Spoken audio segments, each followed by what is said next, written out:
It's great to be here with you, and seriously, it's a real honor to join you. I'm a fan of this school. I'm proud of what you do. I've known some of your graduates, and I've especially gotten to know Antonio. We spend a lot of time brainstorming about what the future of performing arts should be, and I think he's got the perfect last name, Viva. He's a guy who exhibits a lot of life force and energy, and it's been wonderful to be your colleague. And speaking of Antonio, it reminds me of a story of a mother who calls to her son, "Son, it's time to wake up and go to school." And the son says, "I don't want to go to school." And the mother says, "How come?" He says, "Well, the students hate me, the teachers hate me." And she said, "Well, you have to go to school." And he said, "Why?" And she said, "You're the principal." I'm sure here you love Antonio and you love everything he does. I'm sure the faculty respect every decision that's made and embrace wholeheartedly his leadership. To Long-Face Sun, where are you? Beautiful speech. And I hear that you're a wonderful composer. You'll be attending New England Conservatory, which has one of the finest composition departments in the country, in the world, led by Berklee alumnus Michael Gandolfi.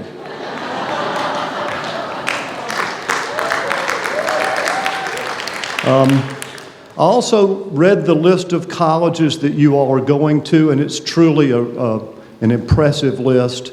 For some of you, it may be the dream place you had hoped to go. Some of you may have been slightly disappointed. But here's what I would say, having been a college president now for 15 years. In the same way that you can't put War and Peace under your pillow and wake up having read the book, it really doesn't matter what college you go to. It matters what you do when you get there. Colleges don't give you an education, you construct your own education. And every single place you're going is a fine place if you meet them halfway, do the work, engage, think hard about who you want to be, and make yourself an educated person. I also understand we have some students, some sophomores and freshmen over in the TCAN.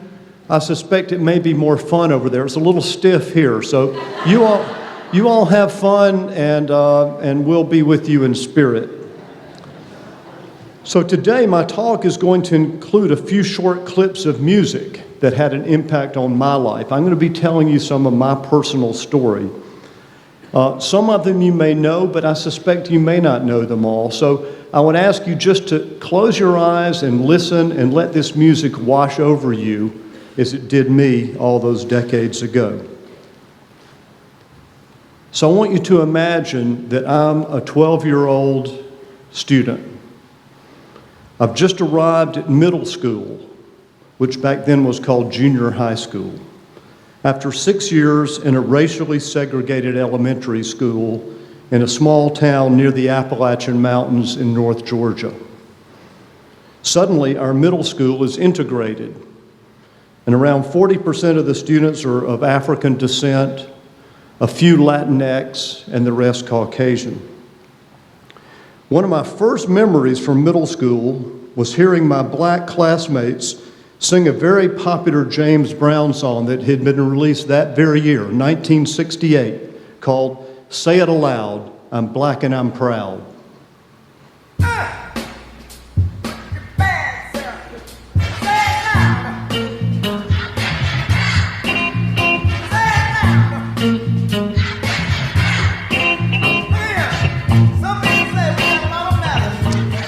I hadn't known many black students because I'd been in a segregated elementary school, and our churches were segregated and our neighborhoods were segregated. And when I heard that song, in fact, I first heard it because one of my classmates was named Larry Stroud. He was about a foot taller than I was, and he got in my face and he said, "Say it aloud, I'm black and I'm proud, and I'm Larry Stroud." I said, "Cool, dude, that's great." And I was sort of stunned by the rage and the frustration I heard in the voices of my classmates as they sang that song. One of the stanzas goes like this: There's one more thing I got to say right here. We're people, we're like the birds and the bees. We'd rather die on our feet than keep living on our knees. 2 years later, Neil Young released a song called Southern Man. Southern man, better keep your head. Don't forget what your good book said. Southern change gonna come at last. Now your crosses are burning fast. Southern man, better keep your head. Don't forget what your good book said. Southern change gonna come at last. Now your crosses are burning fast. Many of my friends, my white friends, were indignant. Who is this condescending Canadian lecturing us? In fact, the Alabama-based Southern rock band Lynyrd Skynyrd wrote a rebuttal in their song Sweet Home Alabama that went, I heard Neil Young sing about us. I heard old Neil put us down. I hope Neil Young will remember Southern man don't need him around anyhow. But to me, the invocation of the good book, the Bible, and Christianity, juxtaposed with the burning crosses of the Ku Klux Klan, drove home the absolute hypocrisy of slavery, segregation, discrimination, and dehumanization that characterized this country's historical aggression toward an entire population. Some might not like being called out by Neil Young, but to me, he was speaking the truth. How could you believe in the golden rule, in loving your neighbor as yourself, in the parable of the Good Samaritan, in the Exodus story of the liberation of the Hebrew people from slavery and oppression, and support a system just as oppressive? Also, in 1968, another song came along that took the rage of Say It Aloud, I'm Black and I'm Proud, and the shame I felt from the song Southern Man, and resolved them into a seed of hope for me. That song was called Everyday People by Sly and the Family Stone.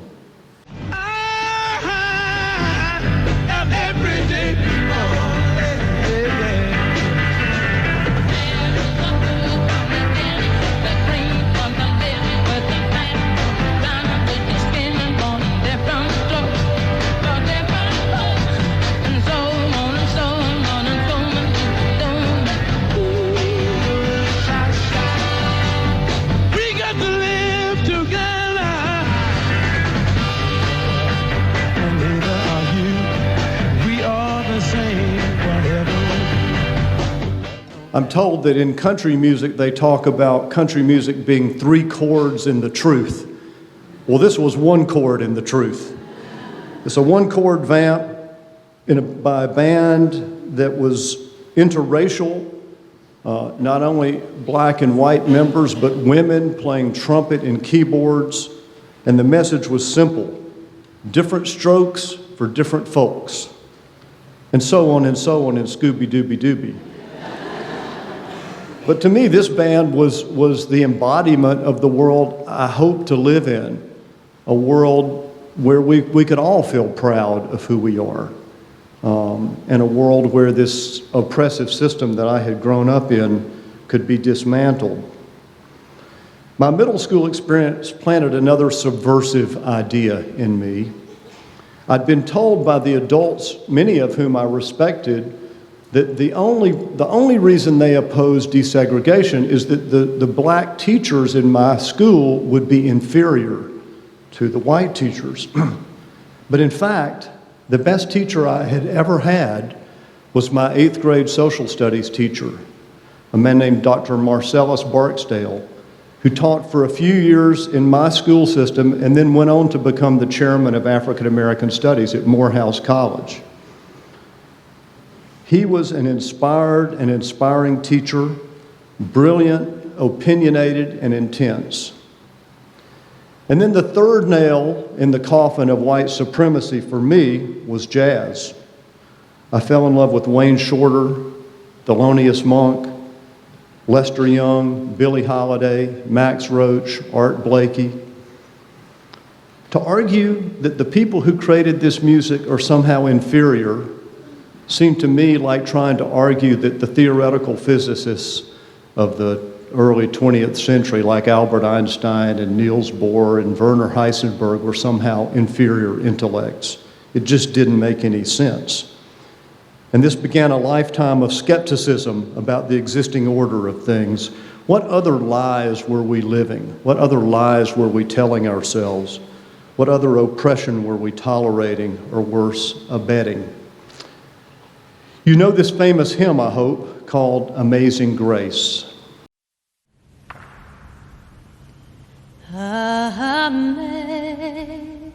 Amazing grace,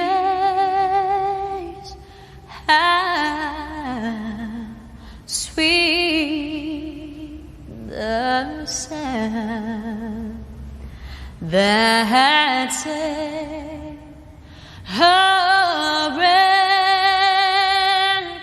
like me.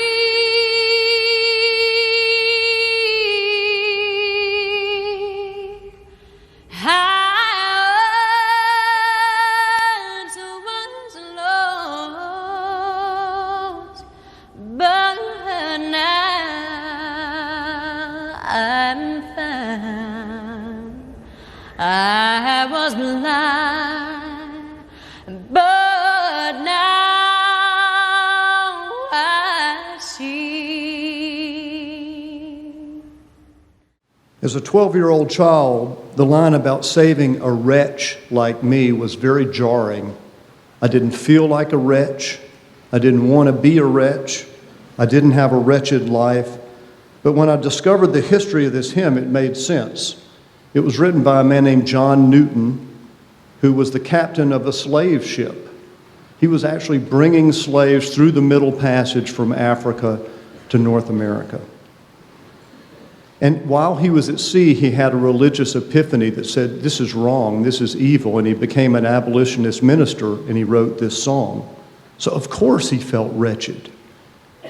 He had captained ships across the Atlantic filled with chained and suffering slaves. The line I ask you to think about today is this one: I once was lost, but now I'm found, was blind, but now I see.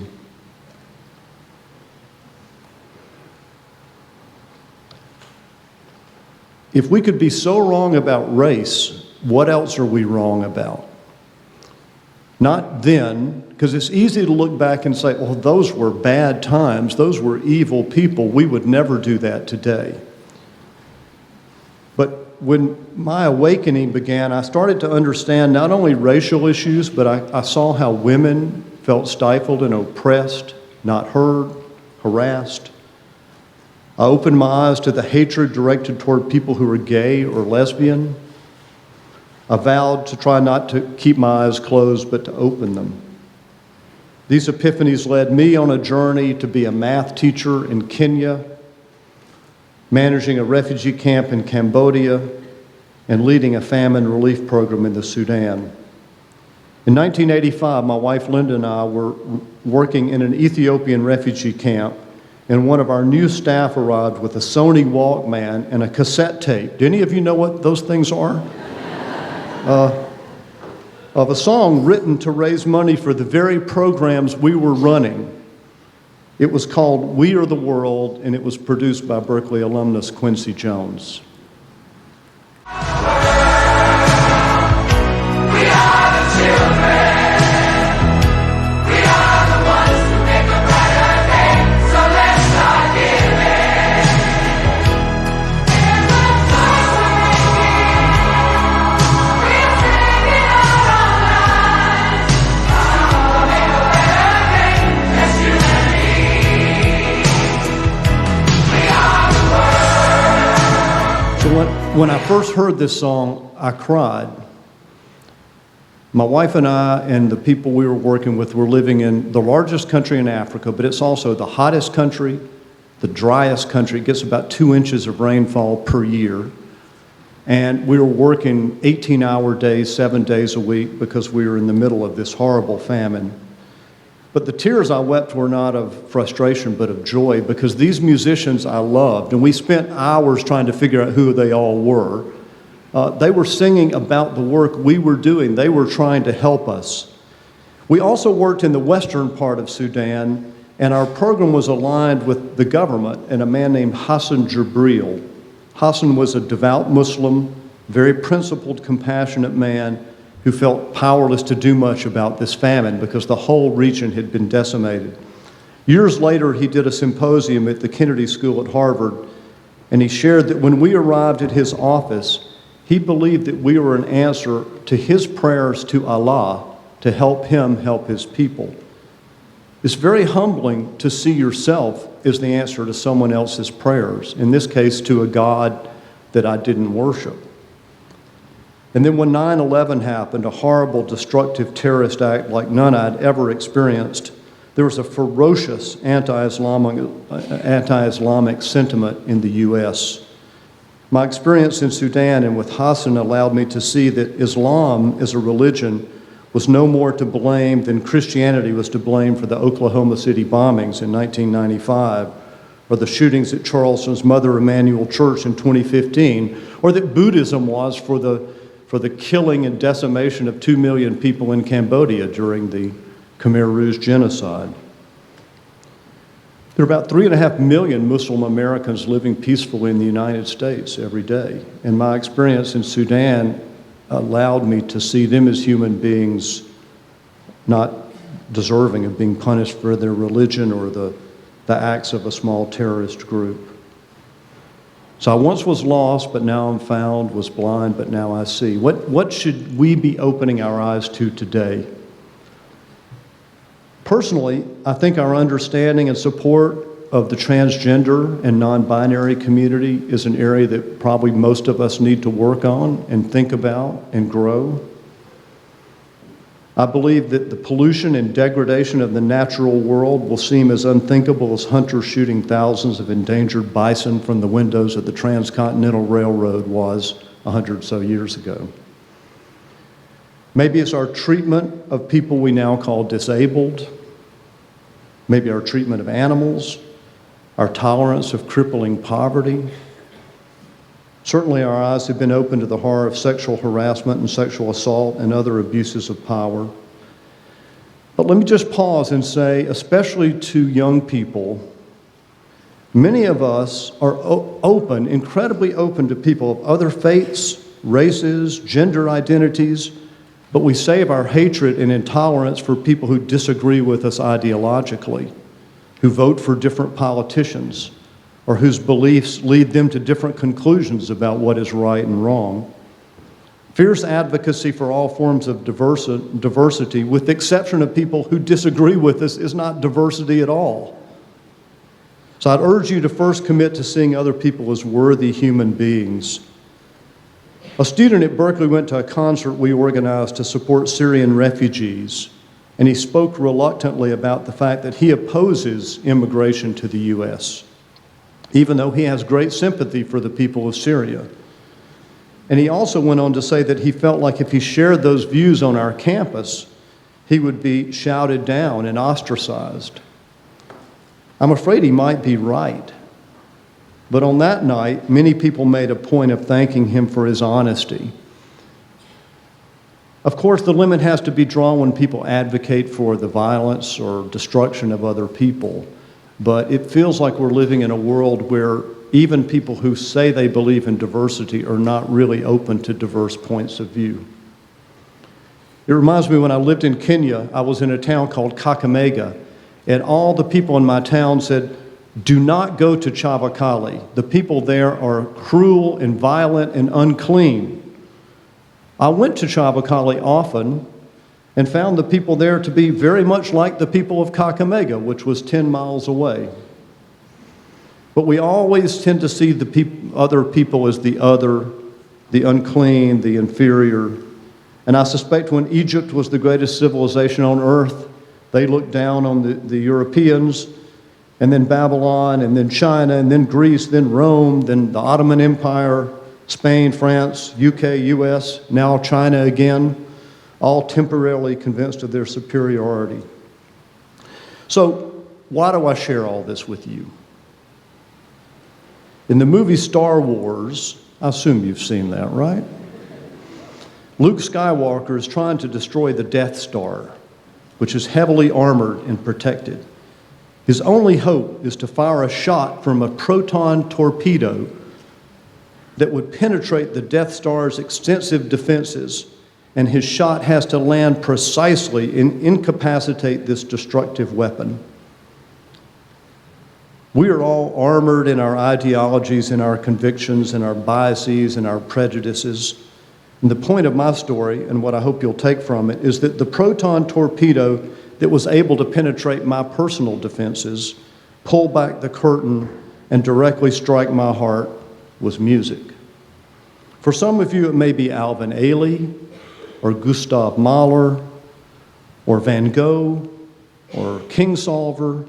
It might be Hamilton. It might be Crazy Rich Asians. It might be Black Panther. I don't know what it will be for you, but for me, it was James Brown, Neil Young, and Sly Stone. And for the next generation, not your generation, but the one that comes after you, it could be you. As artists, you have a superpower that you don't fully understand yet. The music, art, dance, theater, film, and stories you create could be, I would even say will be, the proton torpedo that finds its way into the heart of some 12-year-old in some remote nook or cranny of the world that you've never even visited, and opens their heart and helps them realize that they once were lost, but now they're found, were blind, but now they see. So thank you. I hope you'll take your art and music and culture creation seriously. It's the most sacred act you can perform. I wish you all the best and look forward to seeing the three of you who will be joining us at Berklee. Thank you.